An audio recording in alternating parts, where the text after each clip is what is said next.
Bueno, que vamos a empezar. Buenas noches a todos. Muchísimas gracias por la asistencia.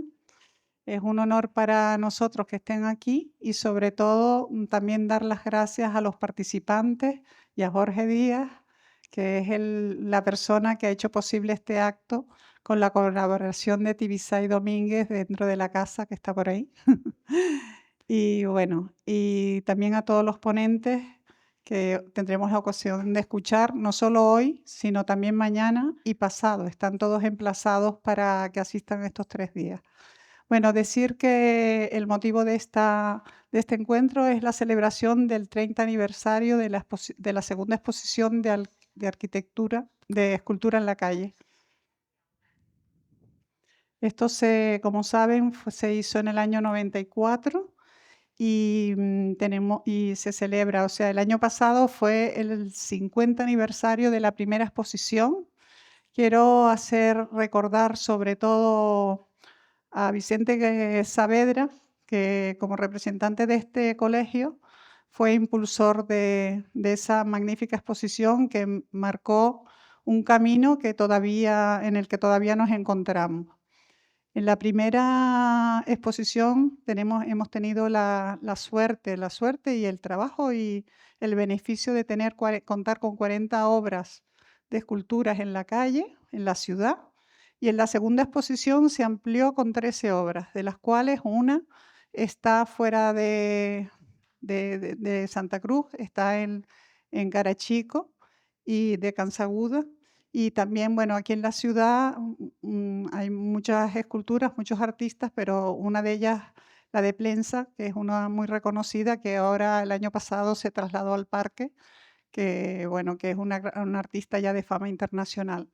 En el día de hoy quiero decir que tenemos en todo este acto, Jorge es el representante de la Comisión de Esculturas en la Calle, donde el colegio sigue participando con otras instituciones públicas y es activo gracias a su comisión, representada siendo su presidente Carlos Suárez, que está por ahí, y otros miembros como Araceli Raimundo y también como Rafael Escobedo.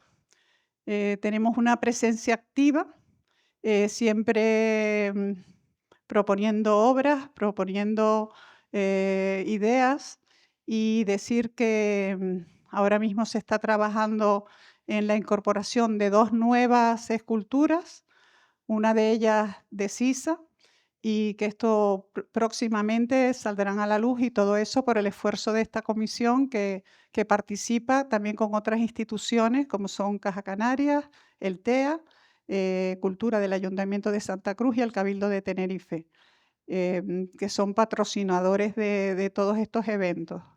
Entonces, hoy, bueno, ya Jorge les va a contar cómo va a ser el transcurso y las personas que van a intervenir y simplemente, pues, animarles a que vengan estos días y que saquen un buen fruto de estas charlas. Bueno, antes también quería decir que todavía tenemos personas que quiero nombrar, que son Carlos Schwartz y Efraín Pinto, que aquí presente, que participaron activamente en la primera exposición y tenemos también con su testimonio que tendrán ellos estos días, podrán también hacernos partícipes de lo que fueron esos eventos.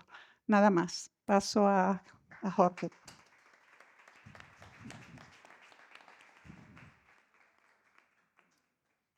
Bueno, buenas tardes a todos. Como saben, bueno, yo soy Jorge Díaz, soy miembro de la junta directiva de este colegio de arquitectos y se me ha encomendado pues la labor de darle cierto soporte a la Comisión de Escultura en la Calle.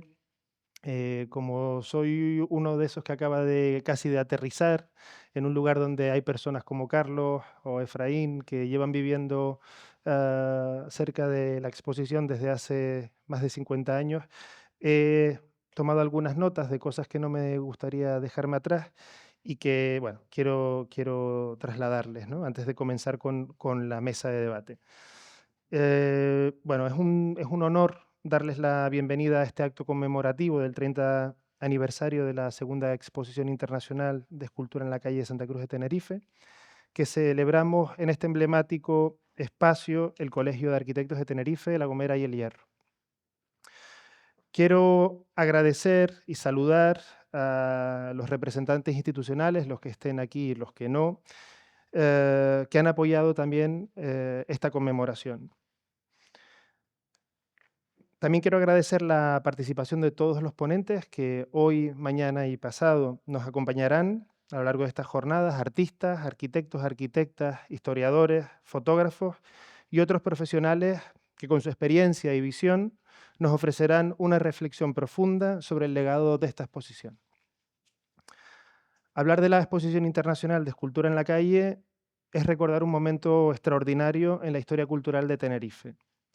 Entre 1973 y 1994, Santa Cruz se convirtió en el epicentro de un proyecto único, capaz de reunir en sus calles algunos de los nombres más relevantes del arte contemporáneo internacional.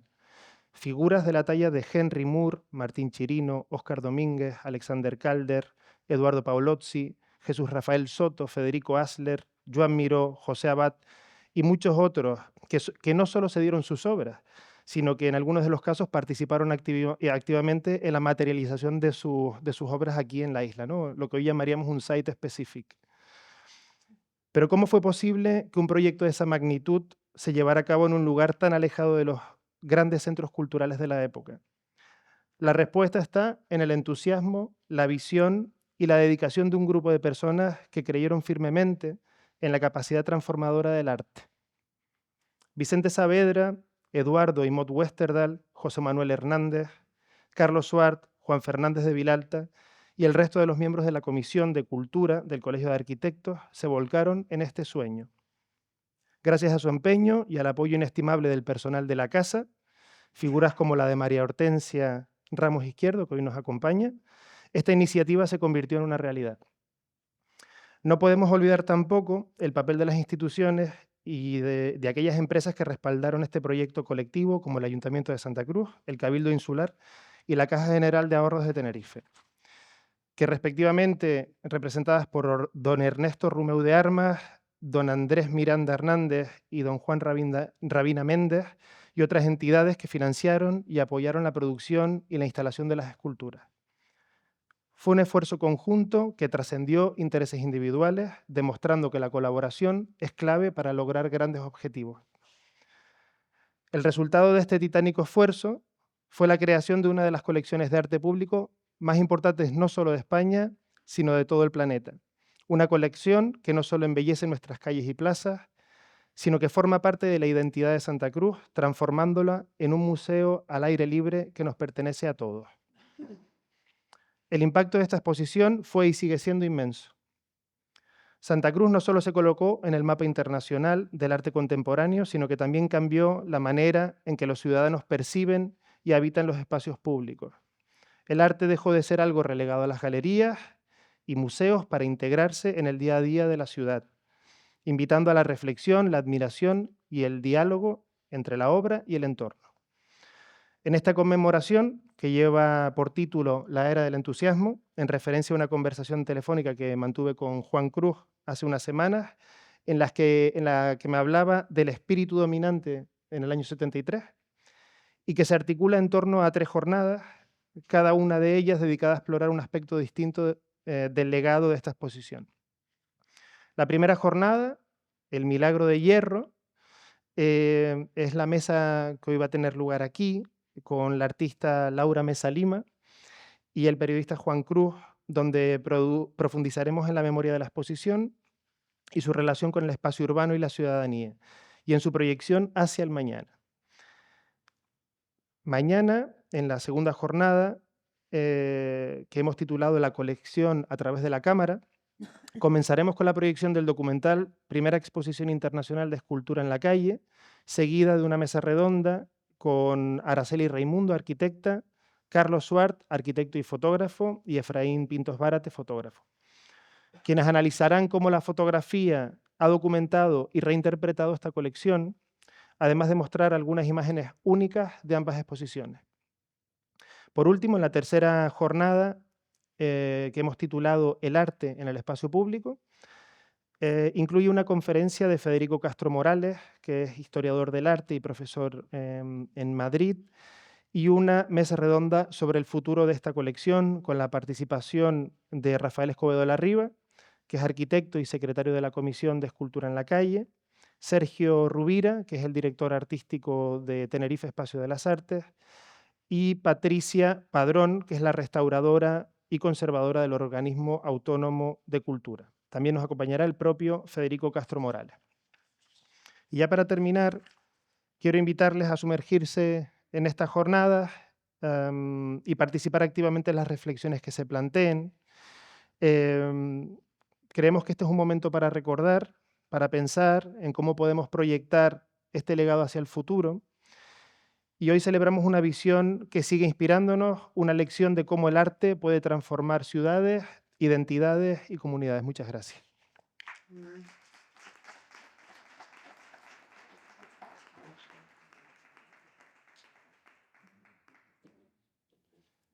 Bueno, después de este pequeño o largo preámbulo,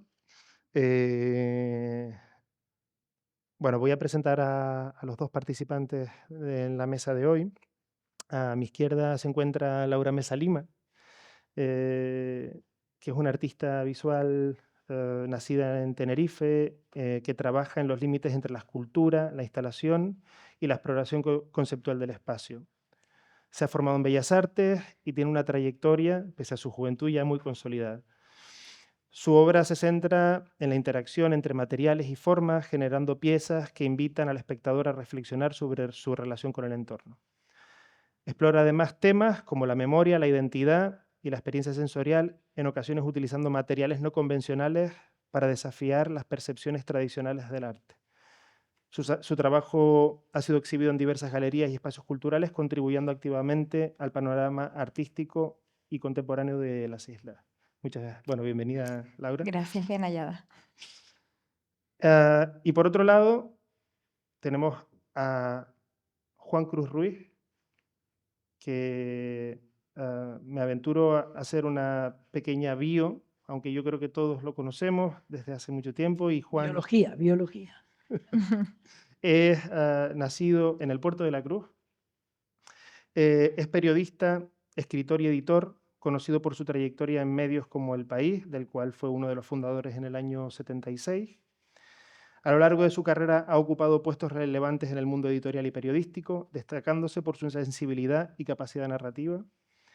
Es autor de más de 20 libros, entre novelas, ensayos y memorias. Su obra aborda temas como la infancia, el exilio y el oficio del periodismo, con un enfoque íntimo y reflexivo. Juan Cruz ha sido galardonado con numerosos premios, incluido el Premio Nacional de Periodismo Cultural y el Premio Comillas de Biografía. Su labor ha sido crucial para dar visibilidad a la cultura y las letras españolas, con un fuerte vínculo emocional con su tierra natal. Bienvenido, Juan. Muchas gracias. Bueno, hechas las presentaciones, arrancamos con esta mesa. Huelga decir que nos ha faltado una pata en esta mesa, que es la participación de Pepe Abad, que por motivos de salud hoy no nos va a poder acompañar, pero nos traslada un afectuoso abrazo a la mesa y al público en general, con ganas de sumarse en un futuro próximo a estos debates. Bueno, Juan, tú eres una de las personas que está en la sala y que tuvo la oportunidad de estar relacionado y vivir en primera persona lo que sucedió en el año 73 aquí en Santa Cruz. Y mi primera pregunta va para ti, para conocer cómo fue esa experiencia de un chico de casi 20 años que tuvo la oportunidad de relacionarse con todos esos artistas y su entorno que llegaron a la isla. Bueno, fue un fenómeno extraordinario. Fue el final de la dictadura. En 1973 fue el final de la dictadura. Luego siguió por otros medios la dictadura. Pero yo recuerdo, yo estaba en el colegio de arquitectos. Yo colaboraba aquí, aunque nadie me había llamado, porque yo era amigo de José Ángel Domínguez Anadón, que me dio shelter en su casa. Yo vivía ahí, yo era periodista, pero vivía en su casa, escuchaba su música por las mañanas y aprendí mucho de los arquitectos. Carlos Schwarz fue inmediatamente después un gran amigo mío, y lo siguen siendo ambos. Y fue muy importante para mí conocer ese modo de ver la vida que tienen los arquitectos, que tiene que ver con lo que no se espera de lo exacto. Ellos fueron capaces, los arquitectos, de concebir para este lugar, digamos, diseñado por Vicente Saavedra, que era un hombre extraordinariamente generoso, igual que Javier Díaz Llanos, fueron capaces de construir este lugar para que fuera útil, siendo además una obra de arte. Y esa utilidad la llenaron. Ahora está llena de libros aquí, pero entonces estaba llena de ideas. ¿Qué hacer con todo aquello? Y entonces trajeron a muchos pensadores y trajeron también a muchos artistas. Y todo lo hicieron con la idea de hacer algo nuevo en un lugar del que Humboldt había dicho que estaba lleno de tenderos, que al amanecer abrían las tiendas para ver si no venía nadie. Santa Cruz ha tenido ese problema. De hecho, la gran obra que generó Santa Cruz, la generó en 1973 el Colegio de Arquitectos. Y explicó, el Colegio de Arquitectos explicó entonces que era posible el arte de encontrarse con otros instrumentos del arte, aparte de la arquitectura. El traer aquí para discutir el momento político y por tanto también cultural de ese momento del siglo XX fue una idea extraordinaria. Luego encontrar aquí a gente como Joan Miró, como el arquitecto José Luis Sert. Todo eso no eran solo nombres propios. Era la consecuencia de una época que no pudo ser destruida. La época de la preguerra. Y eso fue muy importante y fue una lección para nosotros. Y los periódicos tuvieron que tragarse esa información. Y incluso las televisiones. Era una revolución. Nosotros no sabíamos que era una revolución, solo que se estaba haciendo algo que estaban haciendo los arquitectos. Pero era la sociedad la que puso eso en marcha. Yo ayer estuve en Madrid, en una conversación con el pasado.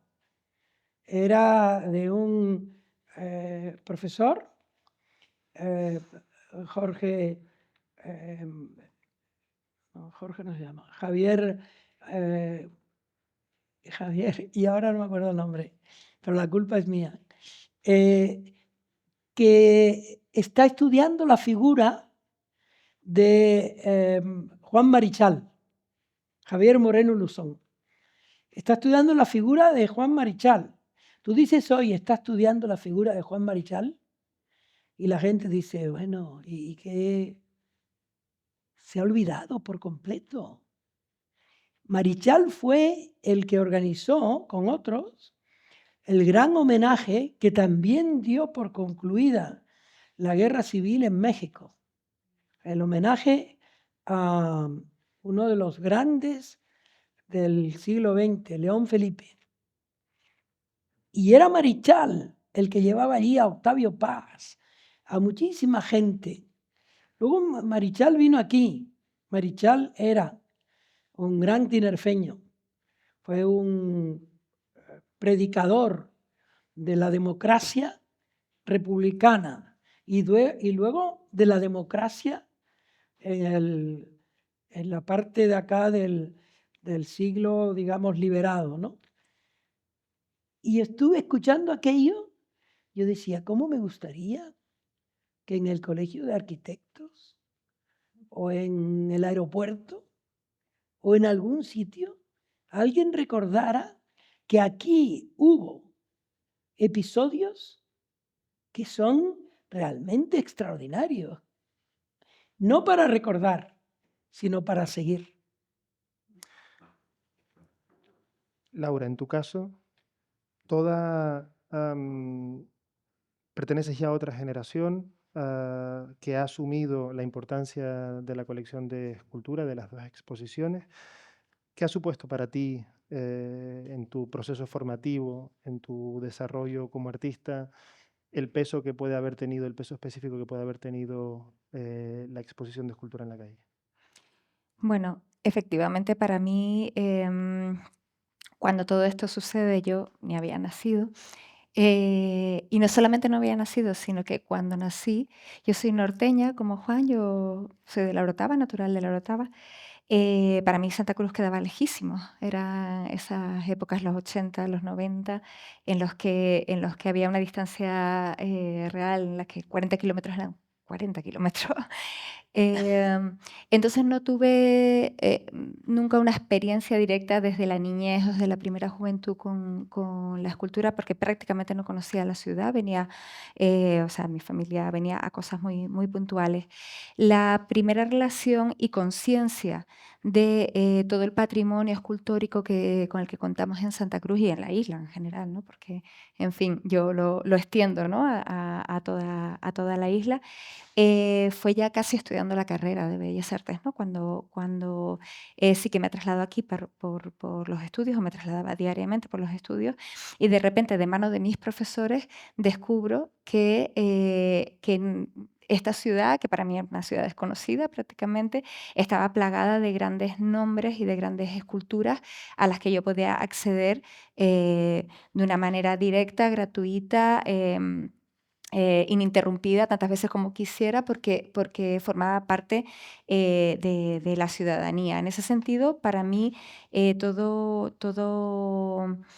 el patrimonio escultórico se conforma en mi imaginario, en estos primeros contactos, como parte de la ciudad, es decir, es como indivisible, de alguna manera. En mi manera de acercarme y de conocer el entorno urbano de Santa Cruz, no hay una división clara entre lo que es el Parque García de Sanabria y las esculturas que contiene el Parque García de Sanabria, ¿no? Es como un ente que funciona casi como un todo.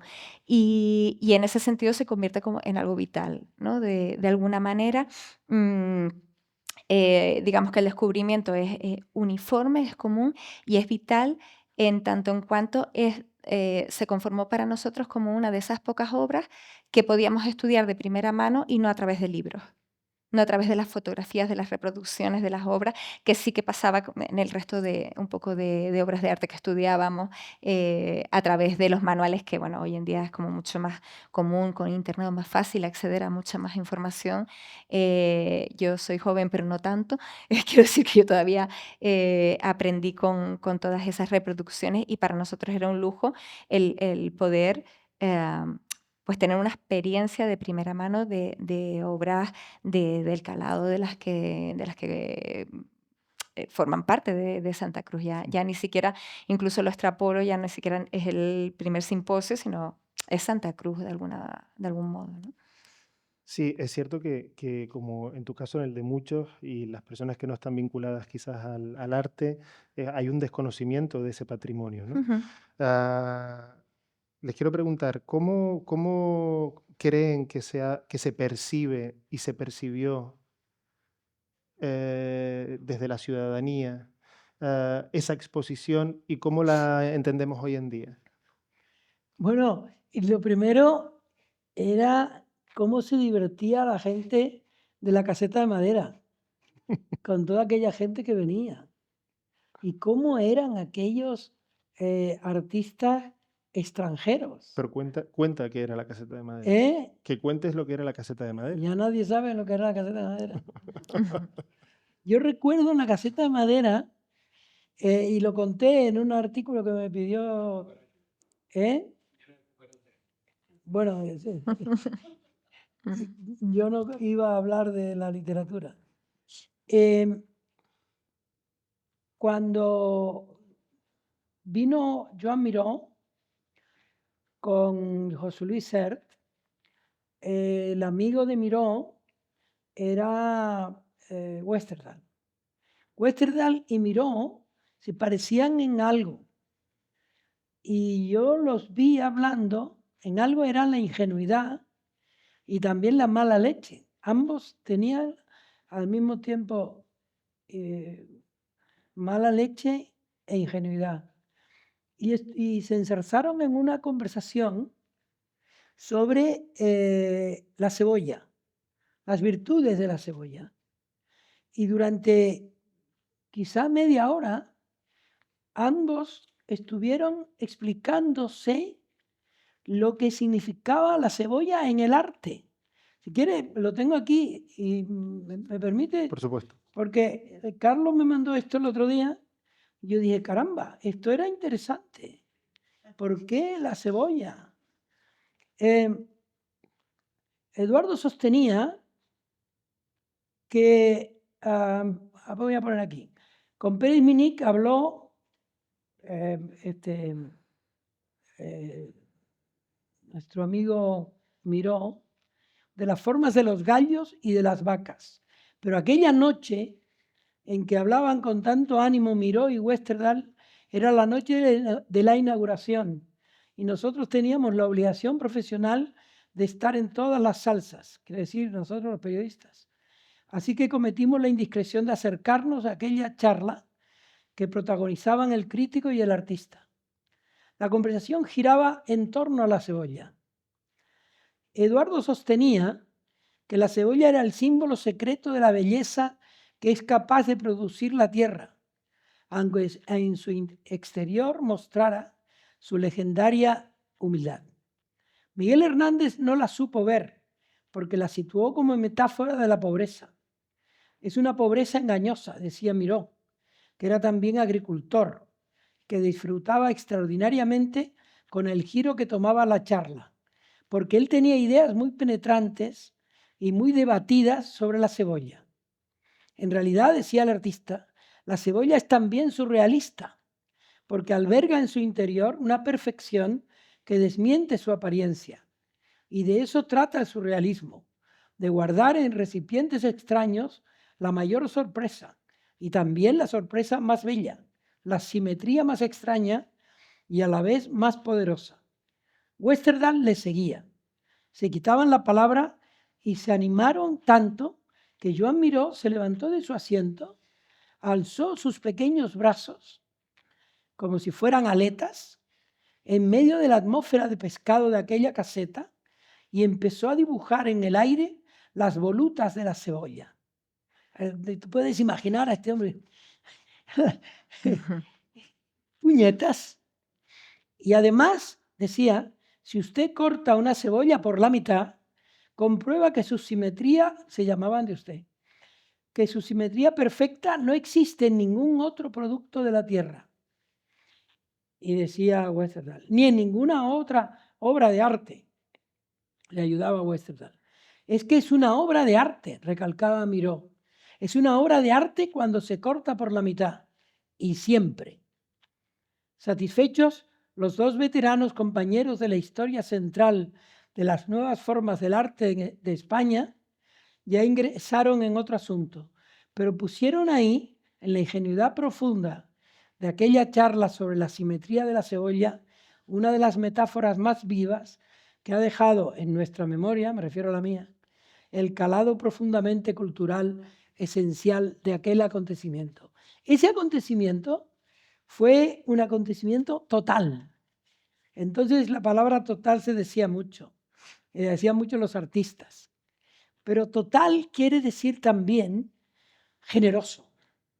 En aquel momento, todo lo que pasaba y lo que pasaba por la noche y lo que pasaba de día y las discusiones que había y los artistas que había, todo estaba hecho como para disfrutar del futuro. Se estaba creando el futuro. Por eso digo que el 73 fue el final de la guerra y el inicio o el final de la guerra que fue posguerra. Y yo creo que eso, el hecho de que no haya sido repetido, solo habla de la mezquindad canaria. Porque entonces los canarios de todos los sitios confluyeron en esa historia. Los de Las Palmas y los de Tenerife. Los de Lanzarote y los de Las Palmas y Tenerife. La gente estaba deseando que pasaran cosas. Y luego resultó que pasaron. Y pasaron porque los arquitectos entonces se empeñaron en que esas cosas pasaran. Y si ustedes no estuvieran ahora aquí, esa cosa no se hubiera conmemorado. El desastre que ha sido el litigio que tiene Santa Cruz y también Tenerife contra el futuro es extraordinario. ¿Cómo ha sido posible que esta ciudad renunciara al futuro y siguiera pareciéndose a la de los tenderos no de Enzensberger, que también estuvo aquí, sino de un paisano de Enzensberger que era, ¿cómo se llama este? Que se nos fue de la cabeza. Humboldt. Humboldt. Una vez vino aquí Enzensberger y quiso ver lo que vio Humboldt y fue al Teide y escribió una enciclopedia que tiene, entre otras partes, los pocos días que tuvo aquí este gran benefactor del estudio de las artes y de la ciencia, que fue Humboldt. Humboldt vivió en el Puerto de la Cruz. Humboldt fue uno de los grandes visitantes de nuestro territorio y de él solo se recuerda que una vez, y es mentira, se arrodilló ante el Teide. Juan, le doy la palabra también a Laura, porque Por favor. monopolizas el debate. Tú párame. Pero te quiero preguntar luego, porque tú en diversas ocasiones has mencionado, y lo vamos a dejar para un poco más adelante, esa sensación de agradecimiento a una generación anterior que tuvieron los artistas del 73. Bueno, los artistas y los arquitectos y la población en general. Pues no solo a Gaceta de Arte, sino pues a Pedro García Cabrera, a Domingo Pérez Minic. Y luego hablaremos de eso, pero me gustaría un poco por cerrar la pregunta que lancé inicialmente a Laura sobre cómo crees que ha variado esa interpretación de ese arte en el espacio público en aquella época y cómo la interpretamos hoy en día. Yo creo que este tipo de iniciativas, como los simposios, tanto el primero como el segundo, y en general del arte público que sí, que nos vamos encontrando muchas veces de alguna manera por los espacios urbanos, tiene una influencia radical en las personas que viven de primera mano digamos, esa aparición, ¿no? Lo digo porque claro, contraponiendo un poco, bueno, contraponiendo, ¿no? En en relación a lo que comenta Juan, ¿no? De tus vivencias en primera persona, ¿no? De esa, cómo se vivió en aquella época ese entusiasmo por el cambio, esa digamos, asunción o conciencia de la posibilidad de futuro, que yo creo que ahora mismo estamos como en un momento bien distinto, que ahora no sé si sería posible algo así, porque precisamente creo que somos una generación o que estamos en un momento histórico en el que la incertidumbre pesa mucho más que la capacidad de poder proyectar o proyectarnos en un futuro. Eso está ahí, pero sí es cierto que más allá de esto, en generaciones posteriores, realmente este tipo de obras que me voy a repetir con lo de antes, ¿no? Que ya forman parte de la ciudad, forman parte del paisaje. Es decir, es verdad que cuando se genera una nueva incursión en el espacio público por parte de una obra de arte, es cuando realmente se toma conciencia de que eso está ahí, ¿no? El caso a lo mejor más reciente que tenemos es la escultura de Jaume Plensa que han inaugurado hace nada por fuera del TEA, ¿no? Entonces aquí sí que tenemos como una especie de contraste en el que somos conscientes de que ahí hay algo. Habría que ver dentro de 50, de 70 años, qué pensarán las personas que aún no han nacido. Pues nada, formará parte del paisaje igual que está el árbol que está al lado, ¿no? Tal vez. En ese sentido, yo creo que estas obras que forman parte un poco de lo cotidiano, de alguna manera nuestra relación con ellas es precisamente esa, desde la cotidianidad, desde lo familiar, desde lo habitual. Y eso, por un lado, yo creo que plantea una relación con las obras de arte en positivo, en tanto en cuanto nos relacionamos con ellas y aprendemos que la cultura es parte de la vida, es parte de nosotros, es una expresión netamente humana que está ahí y que nos conforma de alguna manera, pero por otro lado corre el riesgo de la invisibilidad, de que se convierta en el paisaje y que está ahí. Y pensando en esto, realmente me gustaría recordar las obras que no hemos tenido la suerte de disfrutar aquí de momento, bueno, y ya no será así, de Christo Jean-Claude, por ejemplo, ¿no? Como son artistas que de repente evidencian estas obras de arte, estos elementos arquitectónicos o artísticos con los que convivimos diariamente y los evidencian tapándolos, ¿no? Entonces ese es el momento en el que decimos, espera, ¿qué había aquí? ¿Qué altura tenía? ¿Cómo era? Y nos cuestiona nuestra convivencia con estas obras, ¿no? En ese sentido, ya te digo que desde mi punto de vista tiene como ese doble rasero, desde la familiaridad, desde el hábito de convivir con el arte, lo cual me parece, por supuesto, fantástico, pero por otro lado, la experiencia también del legado, de haber crecido con esto, de haber nacido con esto, digamos que forman parte de lo esperado, de alguna manera. En ese sentido, ¿crees que la interpretación que se hacía de la escultura era más formar parte de un lugar o activarlo? Yo creo que ahí ha habido una deriva. Es decir, hemos pasado el arte público, bueno, si lo miramos un poco históricamente, pues pasó de ser esas obras de arte que ponían en los espacios públicos la gente poderosa, los reyes, las reinas, ¿no? Esos monumentos a la guerra ganada en no sé dónde, etcétera, etcétera, ¿no? Todos esos arcos del triunfo, todas esas esculturas ecuestres de reyes que pueblan un montón de ciudades.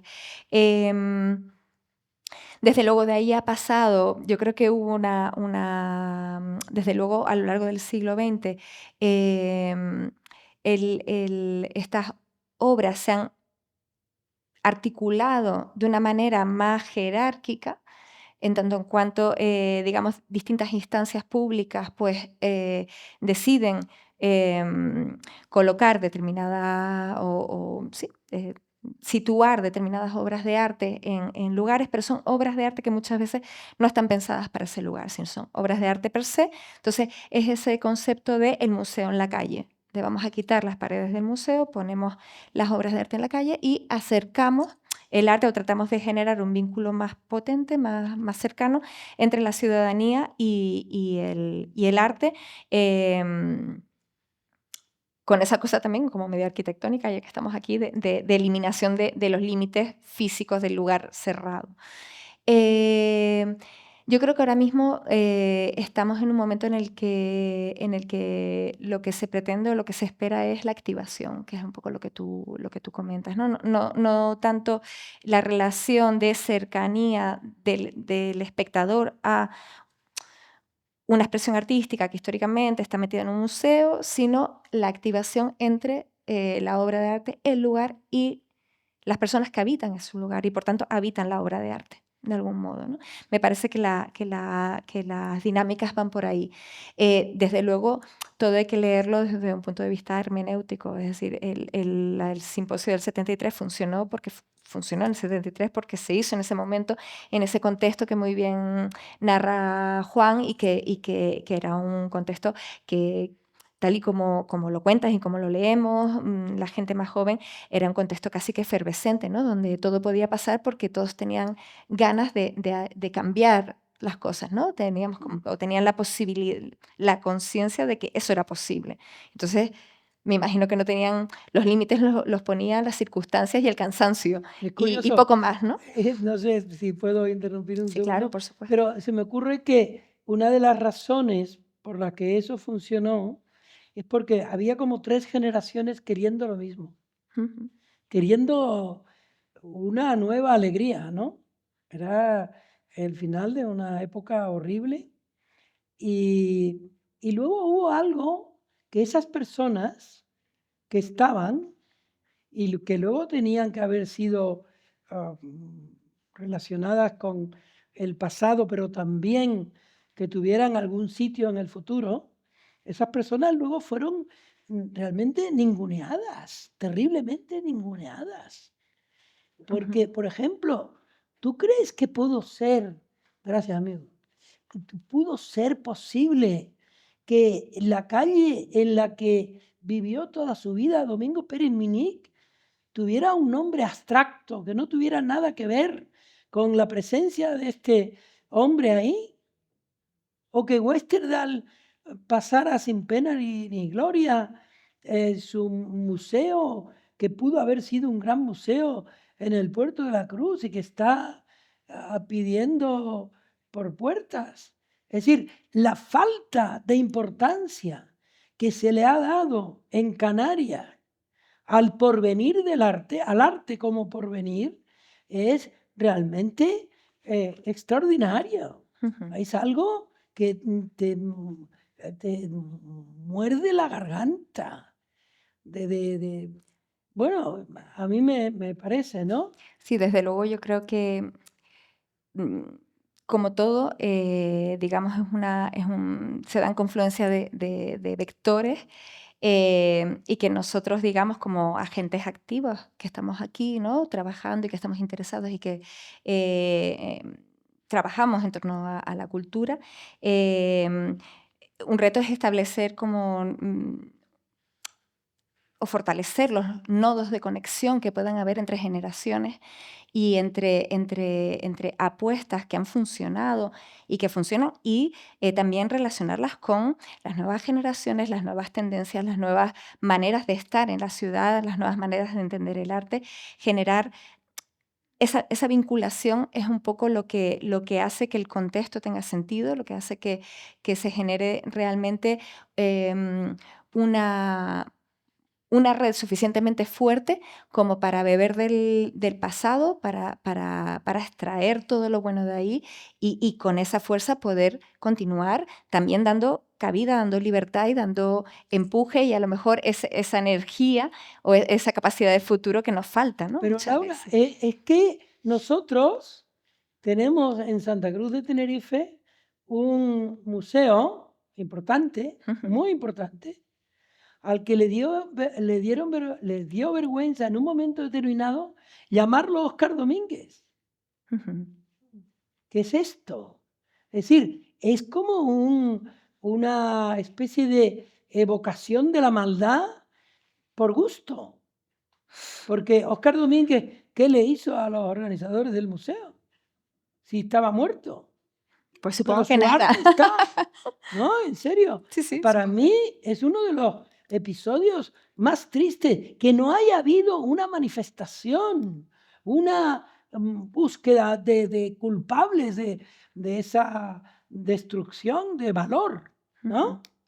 Y que Oh, Óscar Domínguez poco a poco lo han ido rescatando, pero que no tenga el nombre que merecía Óscar Domínguez es una desvergüenza localista. ujú. Yo en ese sentido entiendo que todo está en el equilibrio, ¿no? Es decir, la presencia de Óscar Domínguez está ahí, vamos, sobra hablar de esto, ¿no? No poner el foco de interés, o sea, esto, eh, cuestionar un poco ese tema, vamos, es uno de los artistas pues, más internacionales, canarios, etcétera, etcétera. Es verdad que tenemos que seguir beber un poco de sus fuentes eh, sin que eso haga sombra y limite o reste capacidad de articulación del presente futuro, ¿no? Yo creo que ahí está la cosa y que bueno, que TEA ahora mismo está dando cierto equilibrio en ese sentido, ¿no? Tenemos, yo ahí distinguiría como una parte más museística que tiene que ver con el legado de Óscar Domínguez, con todas las, digamos, relecturas que se puedan hacer de su trabajo o diálogos o nuevos diálogos que se puedan generar a partir de su trabajo. Y por otro lado está el Centro de Arte Contemporáneo, que también es súper válido, que también es muy necesario. Entonces yo más que un nombre o no nombre, que eso puede ser debatible, a mí lo que creo que sí que tiene que estar es su legado vivo en relación con las nuevas dinámicas y las nuevas, digamos, relatos y cuestionamientos que se plantea desde el arte contemporáneo hoy en día, ¿no? Es decir, ni una cosa ni otra, la cosa es un poco lo que intentaba comentar antes, ¿no? Lo interesante desde mi punto de vista es articular una red llena de cuantas más nodos mejor, suficientemente fuerte como para que se mantenga todo y para que todo esté suficientemente articulado y dialogado, que es ahí donde está el interés realmente, ¿no? En estos diálogos y en estas posibles fisuras que podemos debatir, que podemos tratar de rellenar o que podemos ensayar de alguna manera y que de ese modo solidificar lo que es como el legado de Óscar Domínguez, ¿no? Yo creo que está claro que visibilizar el patrimonio para poder darle valor es fundamental y que a lo largo de estos últimos 50 años quizás ha habido vacíos, Ujú. pese a que ha habido una red y una generación que ha participado y todavía hoy participa de la exposición. Me parece pues, evidente que debemos también cuestionar determinadas cosas, porque cosas que funcionaban en el 73 no funcionan hoy. Pero se daban circunstancias que es como esas palabras que nombraba Juan antes, de la generosidad, del entusiasmo, que creo que hoy en día es necesario recuperar para desarrollar cualquier actividad humana, casi me atrevería a decir. Y Juan, como testigo, me contaba que él tuvo pues esa oportunidad de estar relacionado no solo con aquel momento, sino además en primera persona con los artistas, con los organizadores. Y me gustaría pues conocer cómo fue esa experiencia tuya al recibir como periodista a todas esas personas. Era bastante sencillo. Era gente muy sencilla. Yo recuerdo a Roland Penrose, por ejemplo, en la casa de Carlos Schwartz, agarrado a un árbol. Recuerdo a mucha gente. Recuerdo a Manuel Millares, cuando ya estaba muy, muy enfermo, y de qué manera se le notaba la enfermedad. Recuerdo a Pérez Mini, que era como el maestro de ceremonia, era un hombre muy generoso, Pérez Vinic, muy generoso. Siempre estaba deseando que le fuera bien a la gente. Por eso a mí me ha molestado tanto que últimamente se publicara aquí un libro que lo desdeña de mala manera, ¿no? Y eso no me ha gustado, no tuvo ese libro la respuesta necesaria, porque era un benefactor de la cultura de todas las edades. Luego recuerdo también a Antonio Saura, recuerdo a la gente que venía de Gran Canaria. Todas esas personas, y recuerdo a artistas de mucho renombre, vascos, catalanes, de todas partes, que se encontraban aquí y estaban como en una casa. Y el colegio era una casa. Y el Parque García Sanabria era una casa. Recuerdo siempre a Juan Julio Fernández, colega de ustedes, un entusiasta, explicándole lo que era el brachichito a un, ¿cómo se llamaba el uruguayo? Asler. Asler no, que era un geólogo no, biólogo, que tenía mucho que ver bueno, en todo caso, era un mundo extraordinario para un periodista. Yo estaba encantado, yo escribía y escribía y escribía. Porque había un entusiasmo que irradió de ustedes para la sociedad. Y las esculturas venían a significar ya cosas. Lo de Henry Moore. Traer a Henry Moore aquí, que fue una obra de Carlos, sobre todo. Traer aquí una obra de Henry Moore en la ciudad. Y que esa obra sea, oye, un foco ahí arriba, ¿no? Llegó Vargas Llosa, lo que quería ver era la escultura de Henry Moore. Luego se quedó Carlos Schwartz con el bolígrafo de Vargas Llosa y después se lo devolvió. Pero fue un error de Vargas Llosa. Todo aquello era el mundo, era un mundo funcionando y muy generoso. Y no decía, no, porque yo hice esto y tú no me dejaste. No. La envidia era la parte de abajo de las almas, no existía. Y los arquitectos dieron una lección de ciudadanía, porque lo que hicieron fue para la ciudadanía. Y eso es algo que ustedes no deben dejarse hurtar por nadie. O sea, ustedes le dieron dignidad a un oficio, por otra parte muy prestigiado ya, pero un oficio en el que un montón de gente se dio cuenta que estaba presente el futuro. O sea, ustedes crearon un futuro que luego no se aprovechó en la localidad. ¿Y cómo se lo tomó hablamos de los artistas, de los arquitectos, pero ¿cómo recibió ese regalo el pueblo de Santa Cruz? Yo creo que con enorme satisfacción, o por lo menos nadie le tiró piedras a nada. El silencio es más piedra que el comentario. Y el silencio fue luego como una manera de decir, bueno, esto es una cosa de los arquitectos.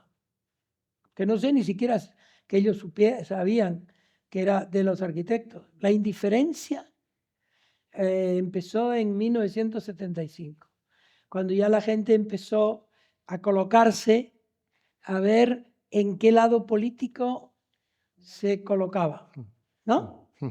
Entonces el 75 fue para mí uno de los peores momentos, de los más mediocres del desarrollo de las Islas Canarias y en concreto de Tenerife.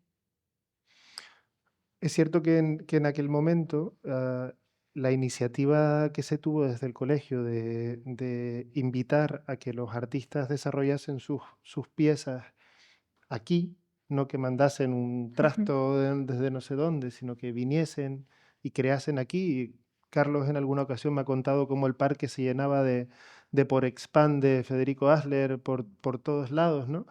Que debía ser como una cosa súper efervescente, ¿no? Para aquellos que no lo vivimos. Rescatar ese espíritu parece hoy necesario, ¿no? No solo de los artistas Pues a ti te toca. o los profesionales que podemos intentarlo, pero es cierto que detrás había un respaldo de las instituciones, ¿no? Desde del Cabildo, del Ayuntamiento de la Caja de Caja Canarias y de empresas constructoras o del mundo de la construcción que participaron y pusieron su dinero para empujar una pieza de un artista ¿Sabes que no una cosa tenía... interesante que había en el Colegio de Arquitectos? Periódicos. Había periódicos que no eran de Tenerife. Venían periódicos de Barcelona, de Mallorca. Aquí los arquitectos tenían una curiosidad que por lo menos se veía en la hemeroteca.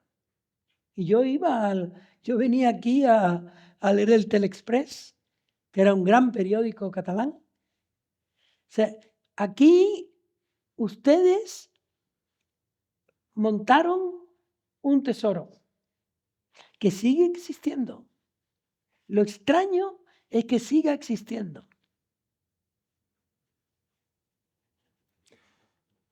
¿Cómo imaginamos esta colección hacia adelante? No solo la colección, sino cómo ves la participación del arte urbano, el arte en el espacio público de cara, no solo hoy, sino de cara al futuro, si tiene recorrido o si tú como artista y también como docente, ¿qué es lo que trasladas a tus alumnos? Bueno, es un tema, porque digamos que el mismo concepto de lo público ha ido cambiando. La relación de la ciudadanía con el entorno en el que vive,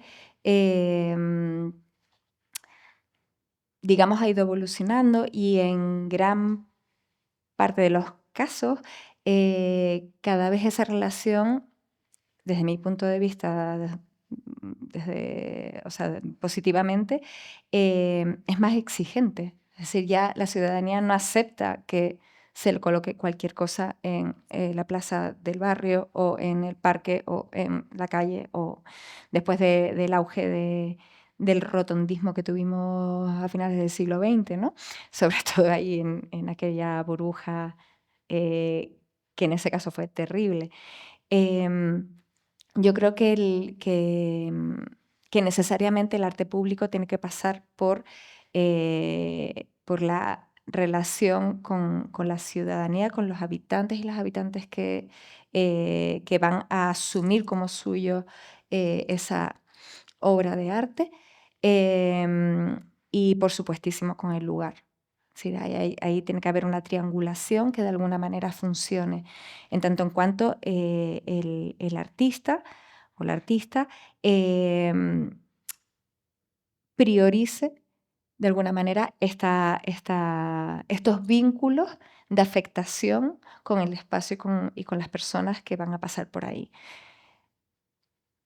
En tanto cuanto esto pueda ser así, funcionará. Si no, yo creo que cada vez el formato, ponemos una pieza aquí porque sí, tendrá menor calado y de alguna manera no se integrará en el espacio. Tiene que haber una confrontación, tiene que haber un cuestionamiento, tiene que haber una afectación de alguna manera por parte de la obra de arte en el entorno físico y en el entorno humano también, ¿no? Para mí eso es lo vital. O sea, no nos vale de nada una superescultura monumental que igual está aquí que en Sebastopol. ¿Para qué? O sea, ¿en qué nos afecta? ¿En qué nos contrapone? ¿Cómo hace nuestra ciudad un lugar más habitable, más humano? Es decir, ya no estamos en ese punto en el que necesitábamos adornar de alguna manera los ensanches de las ciudades, ¿no? Como esas ciudades crecían. Entonces, bueno, tenemos que humanizarlas, tenemos que adornarlas, tenemos que decorarlas. No estamos, ahora mismo no estamos en eso.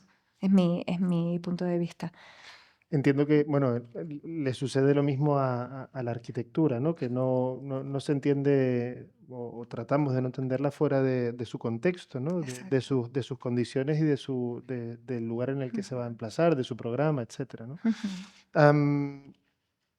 Yo no sé, yo me gustaría también que las personas que están aquí, que muchos conocen probablemente mejor que yo la colección y que me consta que tienen preguntas y comentarios, poder abrir el debate y poder hacerlo extensivo al público.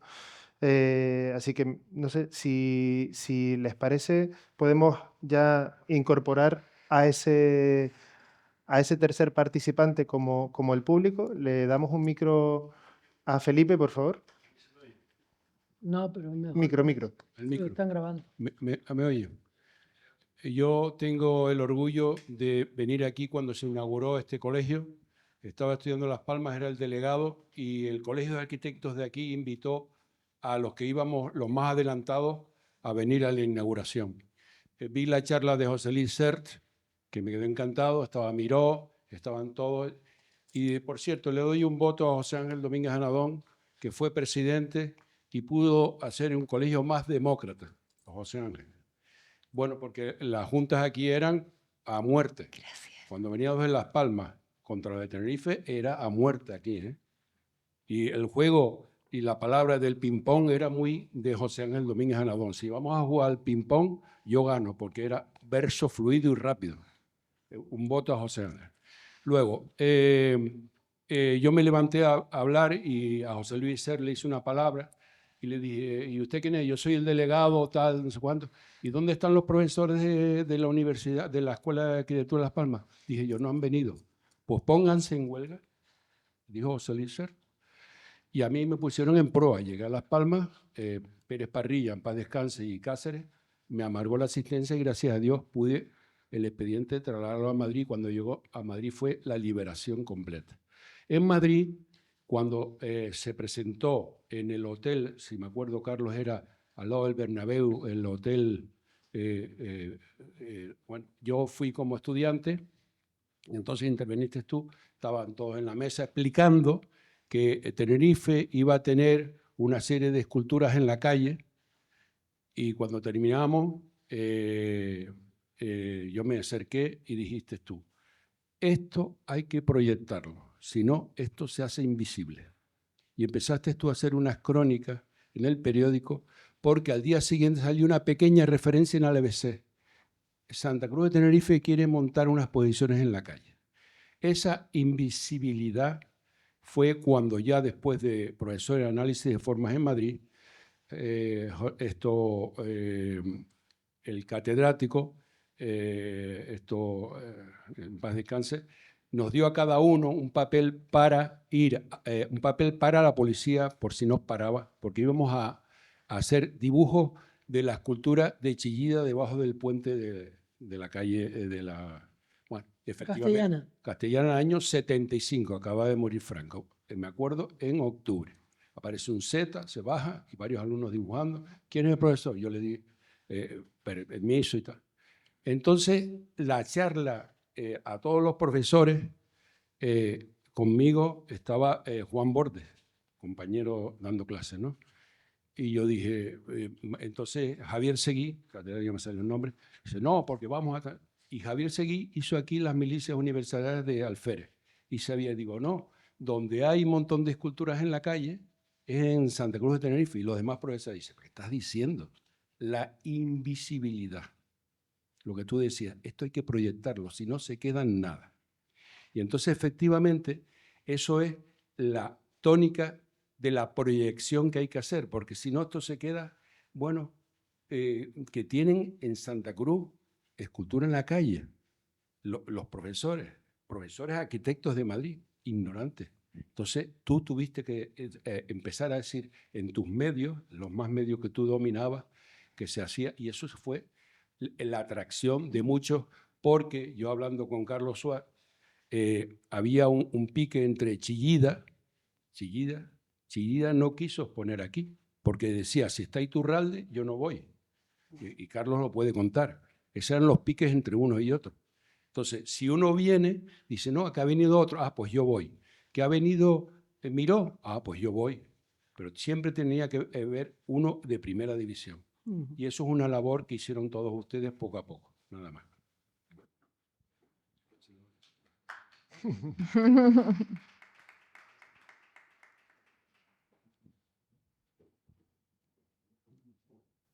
Carlos, yo no sé si por alusiones. Que se fue el micro para allá. Yo quería enlazar lo que acaba de decir Laura con la evolución que hemos tenido a lo largo de 50 años. Hay que entender que nosotros éramos Juan Cruz lo ha resumido, éramos unos entusiastas. Simplemente creíamos que esto iba a ser bueno, pero no teníamos el entusiasmo que era el que fue un motor fundamental. Y otra cosa, hago una digresión, porque antes... A ver, ahora. Antes Juan Cruz dijo una cosa que, bueno, yo lo interpreté así. Yo entendí que hablaste de la Gaceta de Madera y me pareció que probablemente sin querer o deliberadamente hiciste una broma. No. Y hiciste un vínculo Dije entre Gaceta de Madera. Entre una generación que es la que hizo la exposición de cultura en la calle y la anterior de la que vivimos de manera definitiva, de la generación de Gaceta de Arte, obviamente. Estoy contando... No está mal visto, ¿eh? Yo creo que está por tu parte, pero yo no lo dije. Si Domingo lo hubiera escuchado, no se habría enfadado. No. Seguramente. Tú al principio dijiste una cosa que a mí me parece importante, y es: patrimonio y ciudad son indivisibles. Eso me parece que ha sido un logro en la historia de las esculturas en la calle. Es decir, no todo el mundo estaba entusiasmado con las esculturas cuando se empezaron a instalar. Digamos que producían mucho interés, pero también cierta perplejidad. Y el tiempo ha ido haciendo que eso se funda, ese elemento, ese intruso que llegó en 1973 se funda con lo que es el paisaje de la ciudad, ¿no?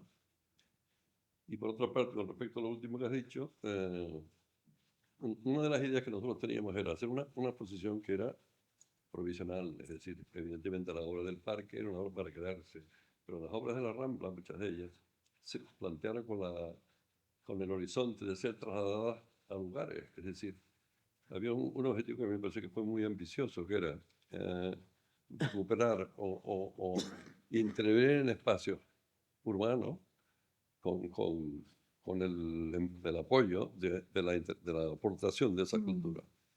¿Y qué ocurrió? Que aquello fue muy difícil. Intentamos hacerlo y no fue posible.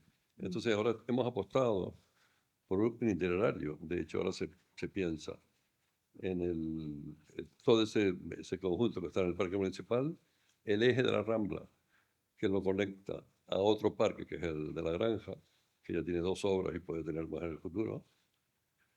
Pero yo termino haciéndome la pregunta de hasta dónde debe crecer ese patrimonio. Yeah.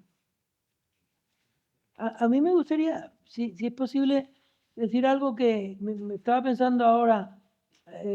Aquí hay 2 representantes de aquel momento, que son José Ángel y Carlos, representantes que estaban en el colegio de arquitectos y que yo los veía a diario, ¿no? Y que eran muy jóvenes. Y la generación por así decirlo, del 27, eran muy viejos.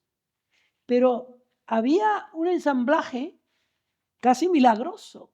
¿Cómo era posible que entonces esa gente se juntara con esos jóvenes, no solo para perras de vino, que también, sino para hacer algo que verdaderamente hicieron, porque esto no salió de la nada, se hizo. Ujú. Y de hecho, tantos años después estamos hablando de eso porque se hizo. Sin embargo, yo me pregunto ahora si esa relación juvenil y de la senectud se produce ahora o se podría producir ahora. ¿Hasta qué punto las nuevas generaciones, que son evidentemente las de nuestros hijos o nietos ya, podrían estar interesados en seguir como entonces, buscando la manera de explicar al futuro lo que ahora mismo se está haciendo y que tuvieran también el apoyo de los viejos, que somos nosotros? Es decir, ¿qué ha pasado con las generaciones? ¿Por qué esas generaciones que eran 3 a la vez? Chirino, Hugo Esterdal, después encima estaba Pedro González. Había tanta gente cohabitando y ahora parece como que está totalmente diluido un mundo y el otro, y que solo hay 2 mundos. Yo creo, si puedo Sí, claro. intervenir, yo creo que las nuevas generaciones siguen teniendo las mismas ganas, ¿no? Que hay como esa cosa del ímpetu de la juventud y del saberse joven y saberse que tienen el mundo por delante, ¿no? Y que no hay límites, que eso de alguna manera sigue estando ahí. Es verdad que también las generaciones más jóvenes, y aquí ahora me estoy poniendo como en mi relación con ellos, ¿no? Como docente, también viven en una realidad totalmente distinta, ¿no? Porque al contrario de lo que están relatando aquí, que se vivió en el 73, yo sí que percibo que son generaciones del no futuro, en las que bien, o sea, a muchos niveles, el mundo es un desastre, el cambio climático, en fin, la economía, las guerras, los genocidios que estamos viviendo ahora mismo. Hay como una confluencia de circunstancias que de alguna manera les determinan el carácter. Esto no quiere decir que no sean entusiastas, que no hagan cosas, que no estén ahí en la labor del hacer. Pero sí es cierto que no desde la construcción de un futuro posible mejor. Ellos casi que están en las cosas distópicas, más que en la utopía, están en la distopía, ¿no? Pero también es verdad que sería fabuloso que se dieran esas sinergias, porque a veces tenemos los espacios, pero no tenemos la actividad, otras personas tienen la actividad, pero no tienen los recursos, en fin, que sería fantástico que se dieran de nuevo ese tipo de sinergia. Lo que sí estoy casi convencida es que no sería de la misma manera, ¿no? Porque realmente es una situación histórica distinta. Ya, ya. Y la energía está, pero a lo mejor los discursos serían otros. A lo mejor no tan optimistas, a lo mejor no tan alegres, pero desde luego que la capacidad de acción y las ganas de hacer cosas, y ellos también se buscan, y ellas se buscan la vida y tienen sus espacios pequeñitos en lugares, digamos, de la periferia de Santa Cruz en las que hacen su actividad, pero vamos, sería fabuloso poder generar sinergias tal y como las que se generaron en el 73, vamos, sería estupendísimo. El cómo no lo sé, también es verdad que se trabajan con distintos lenguajes. Ahí hay un salto generacional, a lo mejor con la cosa de los medios de comunicación, las redes sociales, en las que yo casi que me siento fuera, estoy pero no estoy, y son, digamos, gramáticas del lenguaje que están muy activas y que cambian de una manera muy fluida.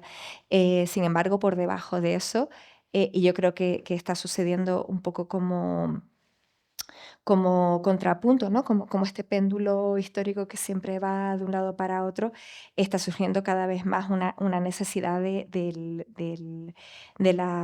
hacer las cosas físicas, de hacerlo ahí, y que se ve, por ejemplo, en toda la tendencia de las nuevas materialidades en el arte. Ya estamos un poco, todo lo digital sí está ahí, pero ahora estamos en lo material, en las nuevas materialidades, porque seguimos siendo animales humanos racionales y necesitamos, me parece a mí que después también de la pandemia se evidenció mucho eso, que a pesar de las tecnologías, a pesar de las videollamadas, a pesar de todo el contenido multimedia al que teníamos acceso, lo que queríamos éramos vernos y tocarnos y abrazarnos, ¿no? Es decir, que ahí hay, digamos que eso de alguna manera sigue estando latente y que yo creo que se puede aprovechar y generar confluencias. Perdona, Marinieves. Juan preguntaba cómo sucedió eso, y hoy tenemos en la sala a José Ángel Domínguez, que es cierto que con el tema de la escultura no tengo esa constancia, pero sí sé de buena tinta que él fue uno de los artífices de ciertas relaciones entre generaciones que se produjeron en el Colegio de Arquitectos, y el que armó algunos programas para que los arquitectos más mayores de la casa y los más jóvenes estuviesen en contacto. Y eso creo que creó unas sinergias fantásticas que se desarrollaron durante años, y gracias a ese tipo pues de proyectos, los jóvenes, ¿no?, tiraron de los mayores para aprender, y los mayores tiraron de los jóvenes pues para estar al día y para sacar trabajo adelante, ¿no? Y se establecían ese tipo de relaciones. Bueno, yo quería decir que un poco al hilo de lo que estaban hablando antes, yo lo que percibo, ¿no? Yo en aquella época estaba todavía en bachiller, había vivido en Las Palmas y llevaba aquí solo 2 años, y fue precisamente de familiares míos que estaban en la universidad, que tenían a lo mejor 4 años más que yo, que vivían aquello con súper entusiasmo, y de alguna manera a mí me arrastraron con 16 años a participar de esas esculturas. Entonces, lo que me da la impresión de que pasaba era que era como la oportunidad de recuperar el hilo conductor que se había roto por una dictadura, con unas manifestaciones bastante, vamos a decir, bastante pobres o bastante vernáculas, vamos a decir así, de recuperar el desarrollo de Europa y todo el movimiento moderno. Y entonces eso realmente, eso creo que fue lo que pasó también, ¿no? Entonces por eso se unieron los mayores con los jóvenes, porque los jóvenes fueron modernos en la medida que siguieron esa trayectoria y quisieron romper con un pasado que era el pasado reciente, pero que era motivado por una dictadura que no les ofrecía nada. Entonces yo recuerdo, ya te digo, sin saber nada, que me maravillaban aquellas obras de arte. O sea, que yo decía, aquí hay algo, no sé, era una cosa que te alimentaba, ya siendo muy niña, ¿no? Todavía, y sin tener experiencia directa. Entonces, en ese sentido, yo creo que eso debió haber sido posible porque eran obras de mucha calidad, y que de alguna manera, cuando tú percibes eso, o sea, eso te llega, o sea, no te llega lo mismo una obra a lo mejor mediocre o con menos intención que una obra. Entonces, yo creo que eso es importante. Entonces, en ese sentido, yo pienso que incluso ahora, a pesar que entiendo que las tendencias deben hacer producir obras con la colectividad y todo esto, y hay grandes ejemplos también en ese sentido, y hay una labor también de base en las escuelas, en los institutos, en los barrios, de acercar a la ciudadanía al arte. Siempre una obra de arte potente siempre te va a expresar algo, y no veo contradictorio el hecho de que coexistan las dos tendencias. Entonces, también pienso que ahora, aunque sé que hay muchas jóvenes intentándolo, moviéndose en círculos reducidos, también creo que falta como el apoyo potente, o sea, la valentía crítica, incluso de las situaciones personales, que es una generación que lo tiene difícil, muy difícil. O sea, lo que quiere es subsistir de alguna manera, pero de alguna manera no hay ese entusiasmo, no hay yo creo que es un poco por lo que decía, no hay te pierdes, o sea, tienes que comer, tienes que vivir para luego proyectar, o sea, no tienes esa fuerza.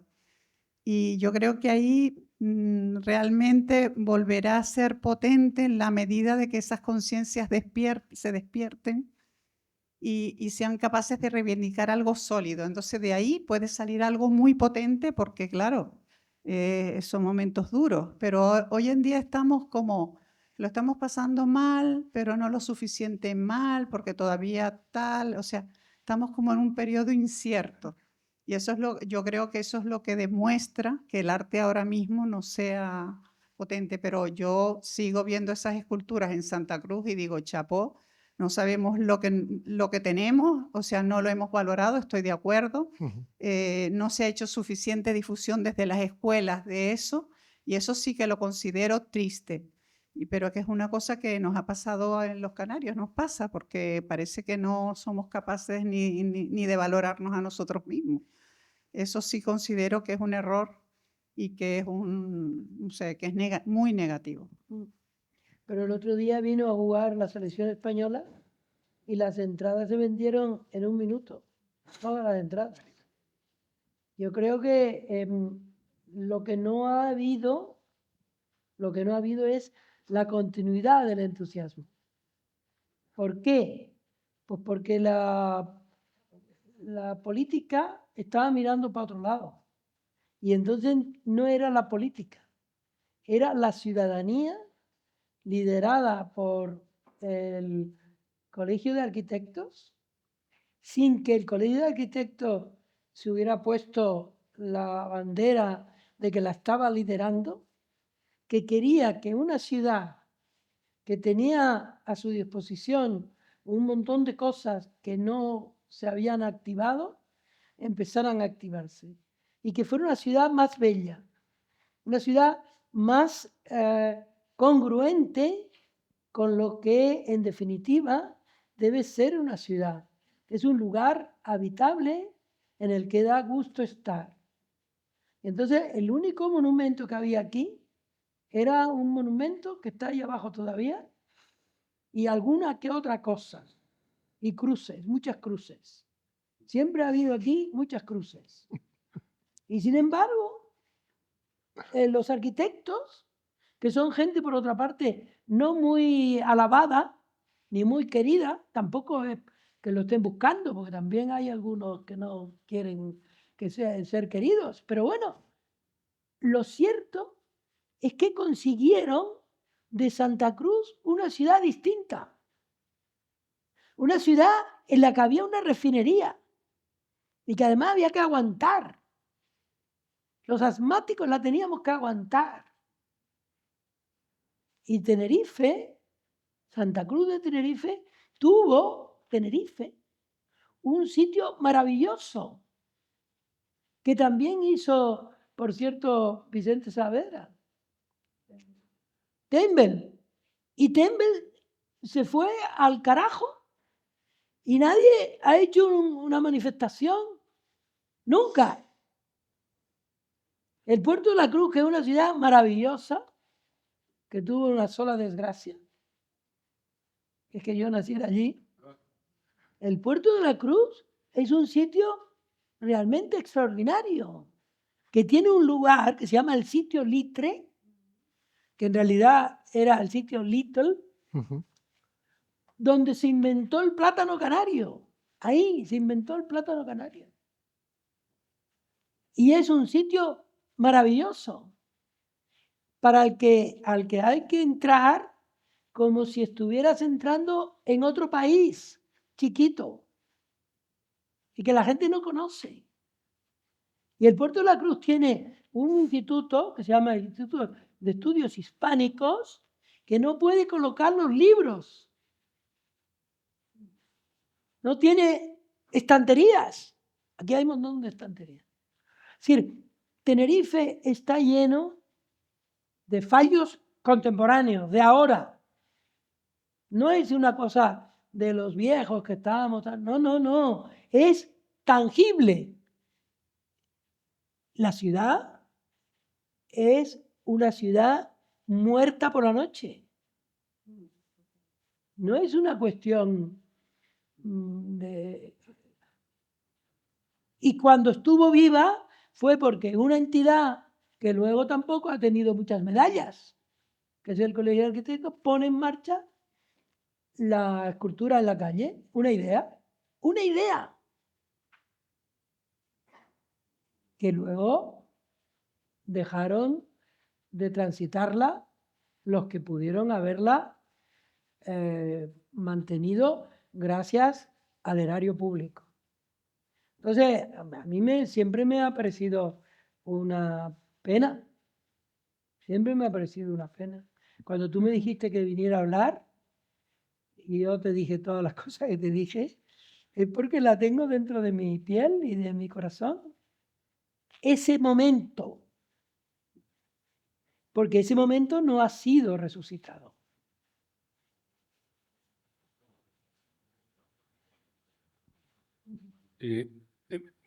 Yo le digo a la presidenta, el colegio es Colegio de Arquitectos de Tenerife, ¿no? Gomera y Hierro. Carlos decía, ¿hacia dónde vamos? Un alumno que ya es arquitecto me tocó en el despacho y yo le di los planos de la antigua estación de Huevos de la Laguna.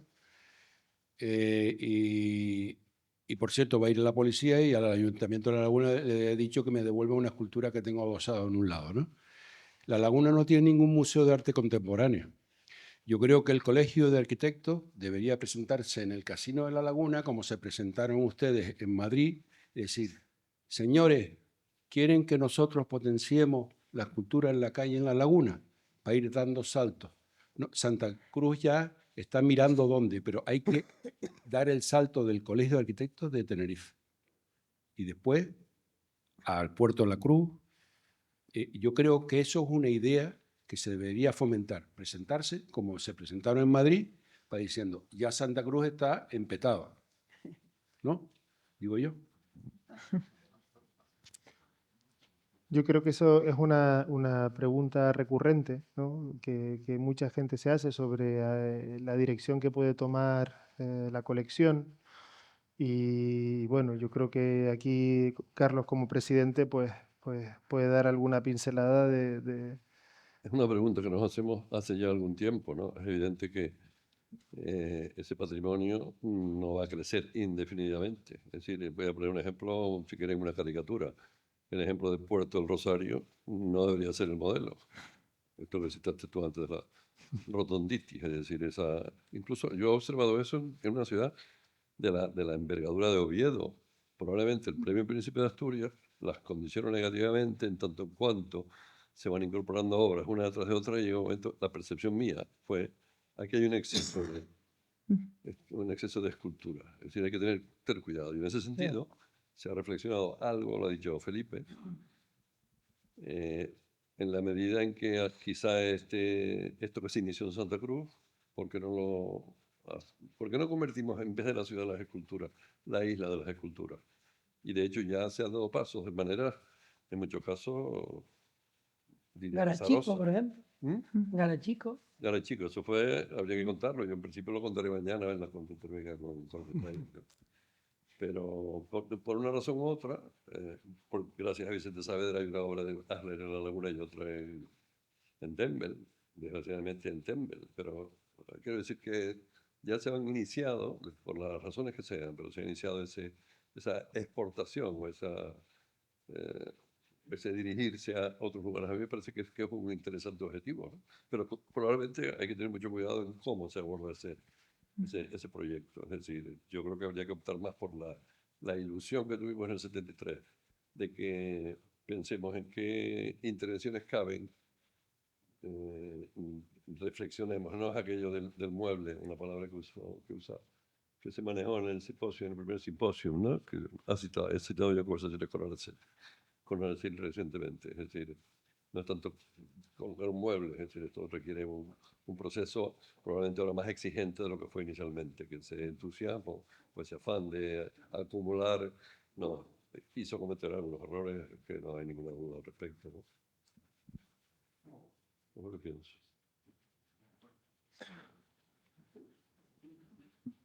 No, yo quiero recordar por qué nació, cómo nació la palabra entusiasmo, según Emilio Lledó, es el modo de estar en Dios, entusiasmos.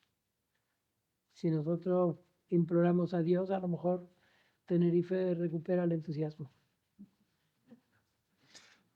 Es cierto que el entusiasmo es necesario, llevado portado por un grupo de personas como se produjo en el 73, pero es necesaria también la participación de las instituciones, ¿no? Que convencer, que era lo que hizo ese grupo de personas en aquel momento, y como hizo, entre otros, pues Vicente Saavedra, que era con todo el cariño, un martillo pilón, ¿no? Que algo que se proponía, algo que conseguía, ¿no? Y quizás es verdad que las cuestiones de la vida de cada uno nos llevan a perder como esa fuerza, pero sin duda nosotros desde la comisión intentamos empujar, pero no es sencillo, porque todos sabemos que la cultura muchas veces no es prioridad dentro de las instituciones, pero intentamos que así sea, para mantener y difundir, visibilizar ese patrimonio. Tú, como una persona del mundo de las artes, también lo has experimentado, no solo en la exposición de escultura en la calle, sino en la literatura, en el mundo del periodismo, ¿no? ¿Cómo se ha vivido también esta transformación? ¿Me haces esa pregunta? Te hago esa pregunta. El problema ahora de la literatura, de la cultura literaria, es que todo vale. Entonces tú ahora dices, yo qué sé, Julio Cortázar, o un Julio Cortázar de ahora, y a lo mejor tú lo compras como si fuera Julio Cortázar, y es cualquier literatura. Ahora hay mucha mentira en la literatura, porque el comercio ha untado de mentira la mayor parte de los logros culturales de los siglos pasados, porque ahora mismo da igual la calidad. Lo importante es que tú llegas y dices, no, se está vendiendo mucho, ya está, ya te lo llevas. Y la cultura y la música de los libros y la belleza de los libros. Ayer tomé un taxi en el que había un peruano y me mostró todo lo que leía, mucha literatura hispanoamericana, desde Borges a Carlos Fuentes, lo que sea. Y me dijo, sin embargo, yo últimamente escuchaba en la radio a una periodista que es muy divertida y muy diversa y tal. Y compré un libro suyo. Y me pareció una mierda absoluta. Yo dije, es que ese es el tema. Que hay mucha gente que escribe los libros o que los habla para que se convenza a la gente de que ella está de acuerdo con la gente. Esas personas están de acuerdo con la gente. Y la literatura no es para poner de acuerdo a la gente, sino para sobresaltar a la gente con la cultura literaria que te lleva a pensar por tu cuenta. No que eso ya sea tu pensamiento, sino que tú, pues eso, como cuando leías a Jean-Paul Sartre o a Albert Camus. Y yo creo que ahora mismo lo que está pasando con la cultura literaria es la banalidad y el mal.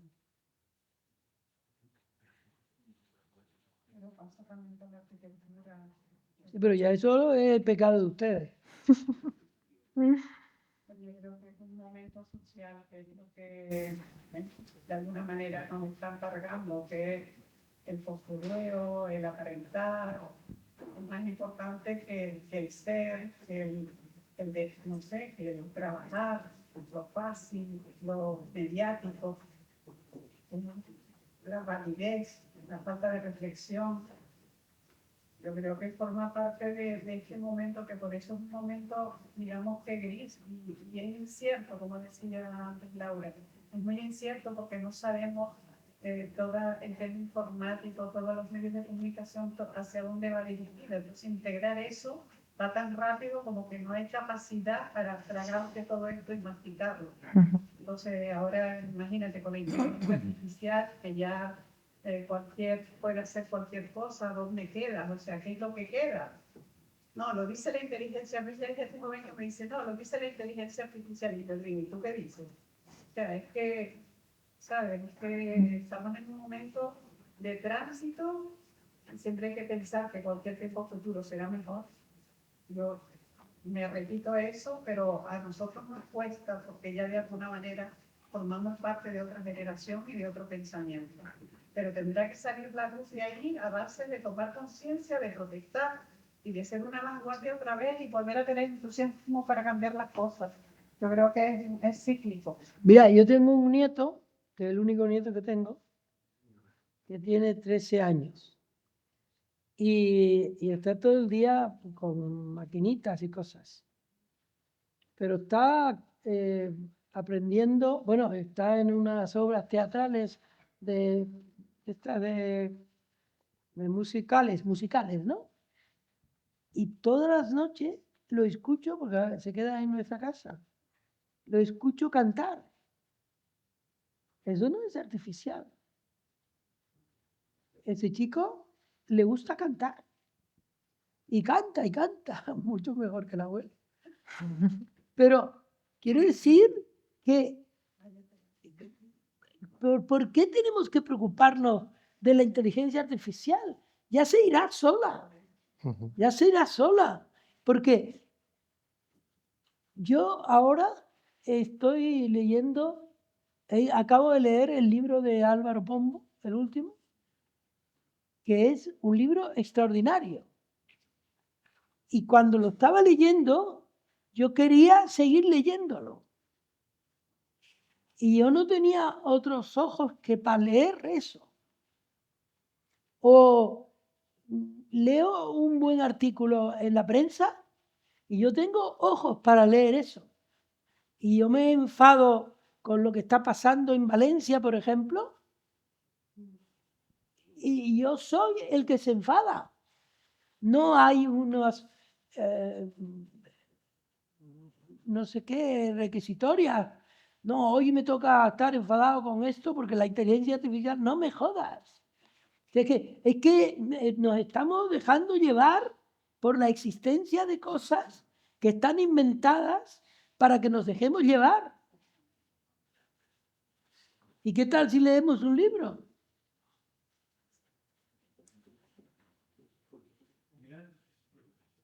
Micro para...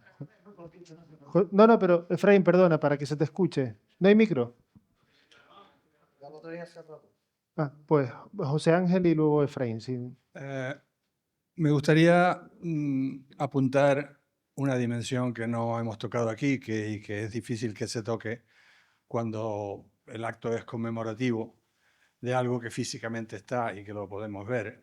Pero hay muchas cosas que ocurrieron y ocurren cuando se producen momentos memorables en la vida de una colectividad, de una ciudad, lo que sea, que quedan perdidos en la memoria de algunos, ¿no? Concretamente, en esta época, la época era propicia para que florecieran cosas, porque había una lucha contra una dictadura, nada más y nada menos, y que había durado tantos años, ¿no? Y además estaba llegando a su final. No había otra manera para los jóvenes de ser decentes en aquel momento que ser de izquierda y ser contrario a la dictadura. El Colegio de Arquitectos estaba gobernado por izquierdistas que tomaron el mando del colegio, aprovechando las circunstancias de que tenía unos estatutos que con un porcentaje mínimo de votos, de firmantes, se podía convocar una junta general y hacer lo que se hizo, ¿no? Y eso no ocurría en este colegio de arquitectos, ocurría en en muchos colegios de arquitectos de España. El Colegio de Arquitectos de Cataluña, por ejemplo, fue muy pionero en ese aspecto, en Vascongada, Madrid luego también, en fin, en Andalucía. Los colegios de arquitectos tenían una constitución, una capacidad interna, porque además formaban parte del sistema y podían desde dentro del sistema traicionar al sistema. Es decir, los colegios de arquitectos tenían un representante en las Cortes españolas.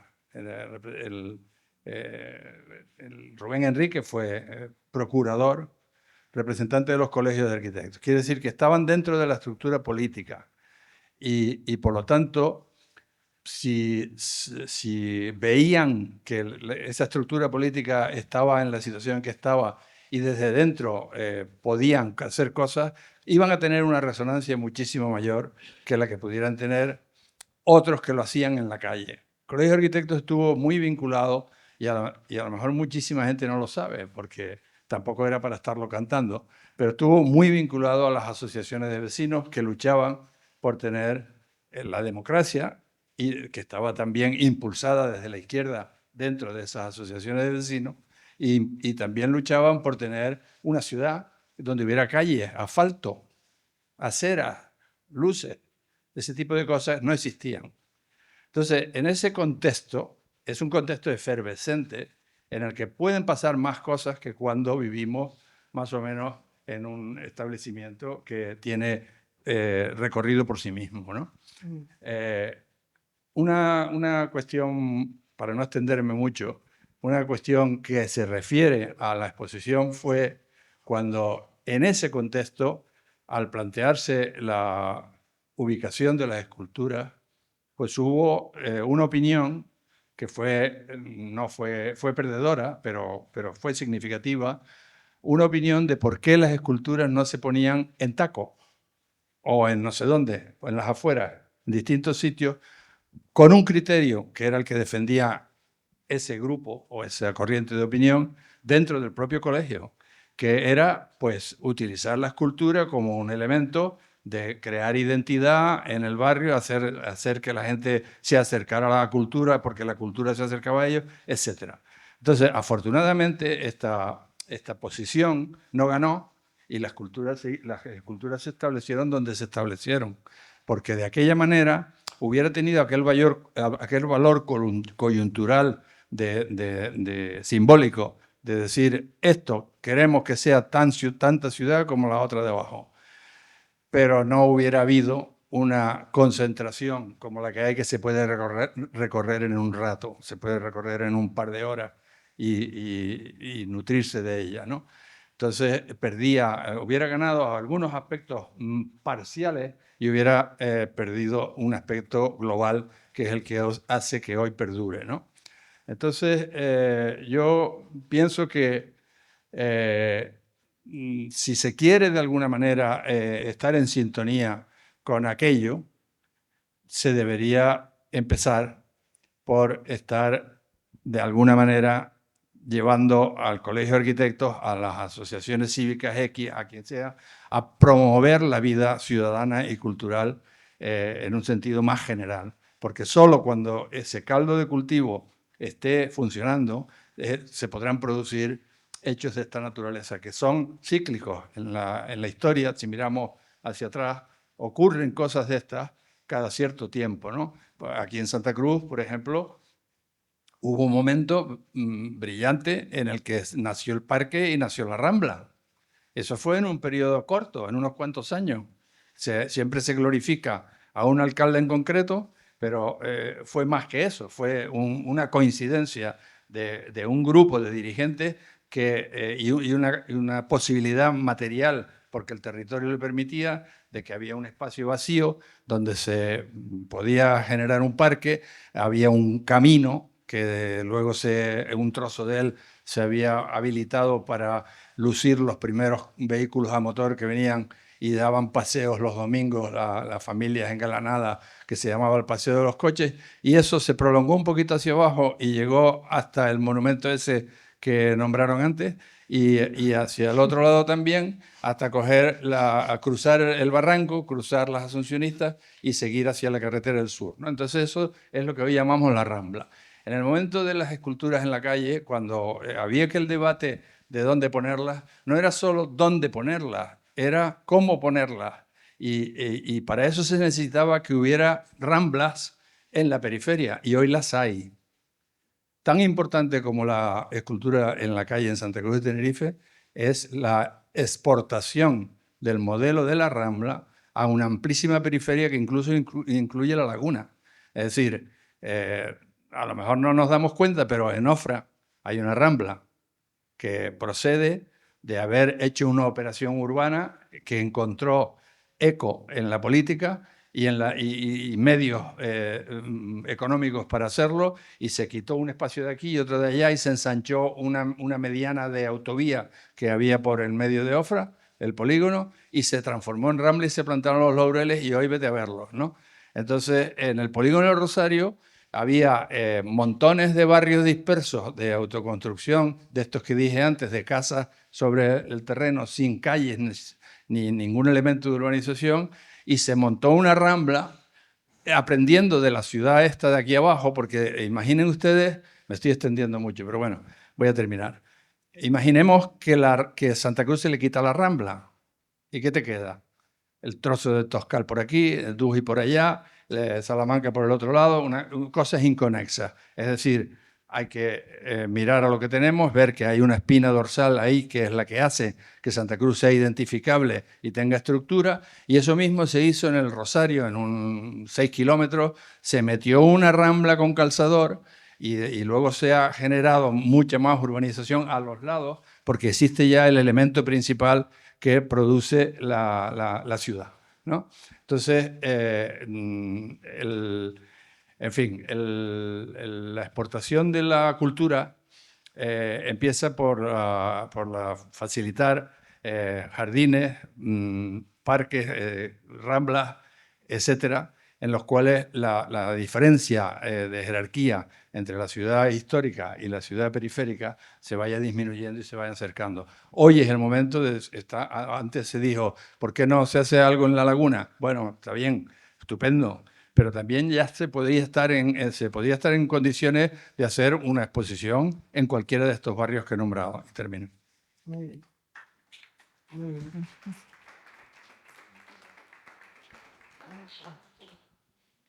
Volviendo a un tema que ya se pasó, la literatura en la parte de las artes, que sí, que añoro el choque del autor, que produzca asombro, que te mantenga despierto.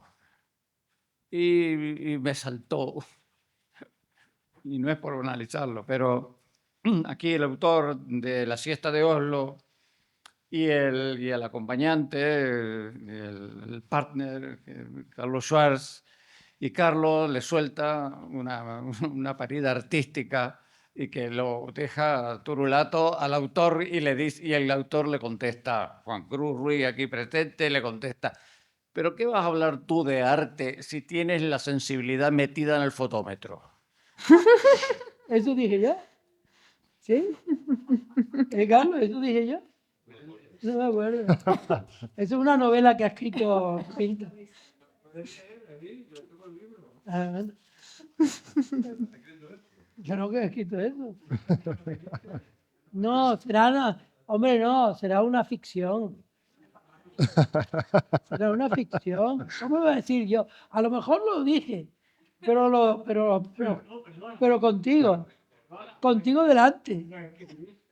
Lo dije contigo delante. Bueno, Carlos, si lo escribiste tú, me dijiste, pon esto como si lo hubieras escrito tú.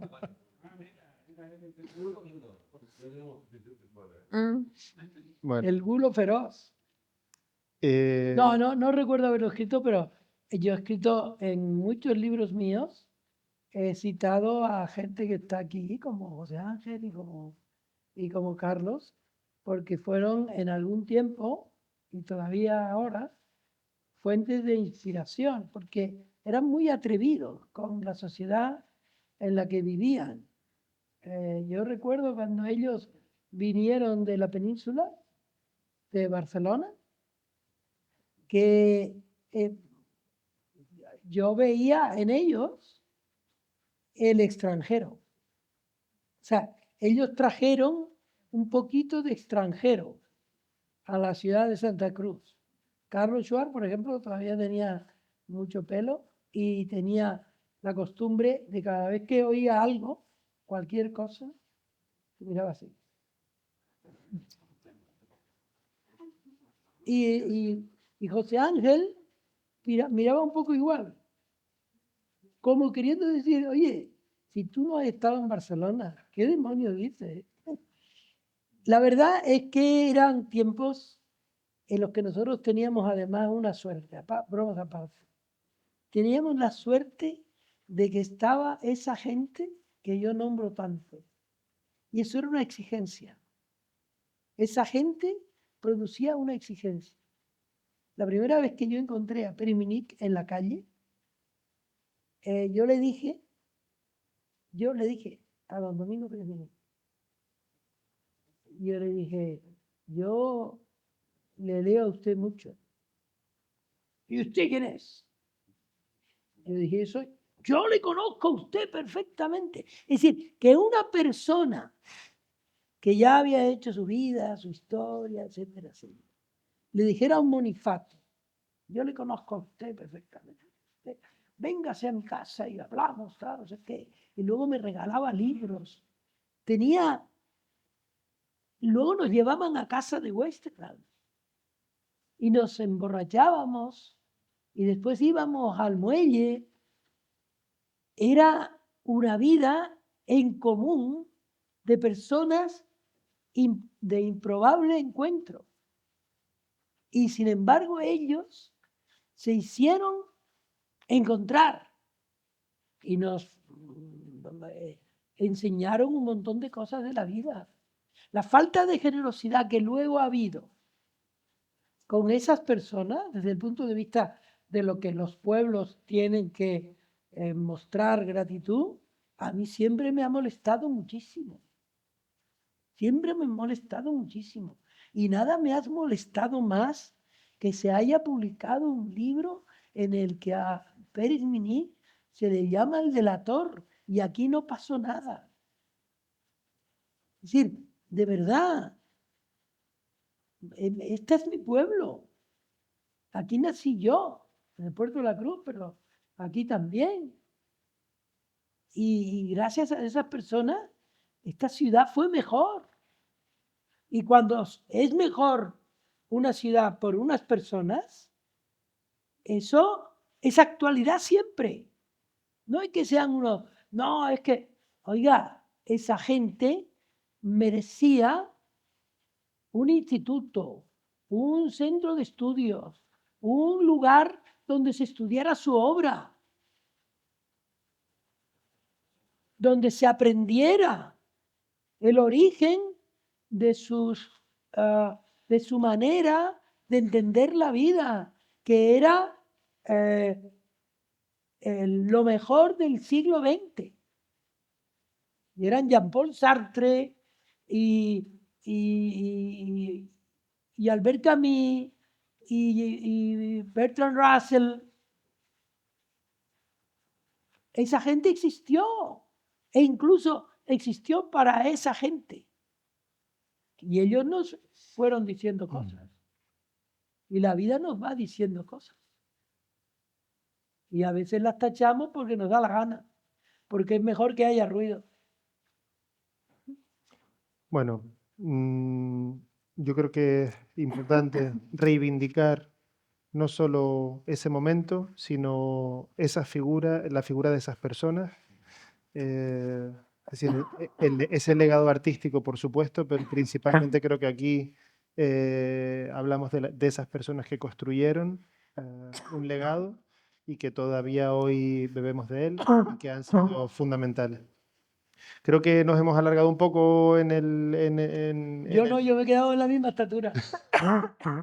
en el debate, pero sí, más allá de hablar de conclusiones, o sí que me gustaría como hacer un compendio de palabras que me recuerda también a una cartela que hizo Juan para una exposición de Carlos, que me gustó mucho, y enumerar algunas palabras que Una creo... no, la exposición. Sí, La bueno, la exposición. última Ah, que ha hecho muchas. Pero sí enumerar algunas palabras que creo que pueden resumir los diversos palos que hemos tocado hoy, como son el entusiasmo, la generosidad, Pérez Minic, la gaceta de madera, los jóvenes, el patrimonio, Santa Cruz, la ciudadanía, el espacio público, las redes, la visibilidad, las cebollas, cuestionar, la dictadura, izquierdistas, Vicente Saavedra, el Colegio de Arquitectos, el agradecimiento, lo que es intergeneracional, Miró y Cert, la democracia, el parque, la isla, el arte y escultura en la calle. y Vicente Saavedra. Lo dije. Ah. Muchas gracias.